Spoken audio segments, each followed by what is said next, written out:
కాదు. కడపలో ఏమన్నా కడపలో కూడా పొలిటికల్ ఇష్యూసే, వేరే ఏముండదు. జగన్తో కూడా పొలిటికల్ ఇష్యూసే. పర్సనల్గా నాకు ఏముంటుంది పర్సనల్గా. జగన్ ముఖ్యమంత్రి కాకముందు అంతకుముందు కూడా జగన్ తెలుసు. మామూలుగా అప్పుడు నేను అంత పొలిటికల్ యాక్టివ్ లేనప్పుడు అతను ఈజ్ ఎ స్మాల్ బాయ్.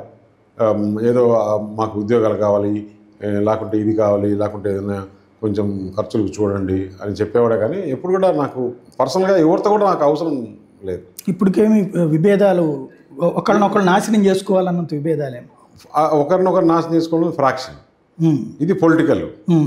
జనరల్గా ఏంటంటే ఇప్పుడు కడప జిల్లాలో ఇతను ఉంటే నాకు ఇబ్బంది అనేది అతను నా మీద కక్షగానే చేస్తుండే, ఏది చేస్తే కూడా.